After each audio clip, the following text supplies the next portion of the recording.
Eh bien, Dorothy Shoes, photographe, conteuse d'histoires. Je m'appelle un peu comme ça parce que je raconte des histoires. J'étais comédienne avant d'être photographe, donc je viens vraiment de la mise en scène, des planches, des histoires, comme je le disais au début. Et je crois que ça se retrouve beaucoup dans mon travail puisque je compose à chaque fois une histoire.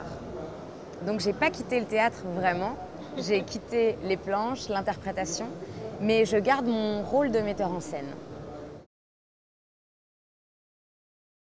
La rencontre justement avec d'autres photographes, personnellement, moi je travaille toujours toute seule. Et j'ai pas forcément l'occasion de rencontrer d'autres photographes ou même comme ça d'intégrer un projet commun. Et là c'était l'occasion déjà d'être sur ce fil-là de l'humain, ensemble, sans savoir. J'aime beaucoup le terme de correspondance. C'est un terme qu'on emploie de moins en moins parce qu'on s'écrit les uns les autres de moins en moins. Maintenant, on est passé, oui, par les mails, c'est vrai. Mais moi, ce que je mets sous le terme correspondance, c'est quelque chose peut-être d'un peu plus romantique.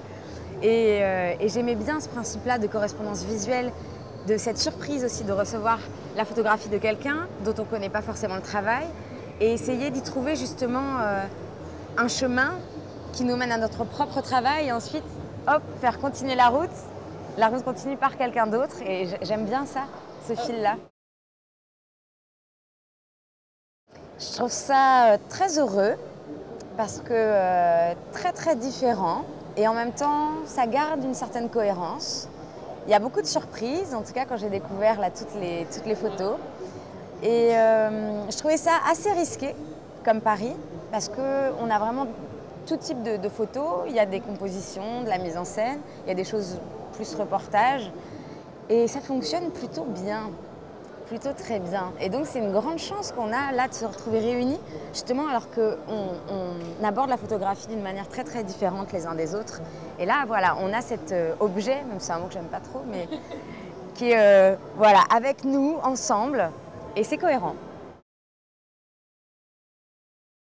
Je pars demain au Chili pour un gros projet photo autour de la dépendance créée par la civilisation et l'essence de l'être humain. Alors ça paraît peut-être un peu pompeux comme ça, mais finalement ça ne l'est pas tant que ça. Mais ça se passera dans une ville fantôme, dans le désert d'Atacama. Donc voilà, j'ai les yeux peut-être qui pétillent quand j'en parle, mais c'est un projet que je porte depuis un certain temps et qui me tient beaucoup à cœur. Au niveau des expos, la prochaine, ce sera à la Bibliothèque nationale de France. À la BNF, des travaux que j'ai réalisés en prison qui ont été primés par le premier prix Bourse du Talent Portrait de cette année. Et une exposition aussi à Athènes, au mois de décembre aussi. Donc je reviens du Chili, je pars à Athènes, je reviens à Paris. Et ensuite, il y a une expo qui suivra à Barcelone et une autre à Paris aussi en début d'année. Voilà, le programme est plutôt chargé. Gérald Dudaman est quelqu'un de charmant, avec qui il est très facile de discuter, d'échanger. Et ça a été vraiment un plaisir. Avec Marc Monméa aussi, que j'ai hâte de rencontrer. Et non, non, vraiment, je suis très heureuse d'en faire partie.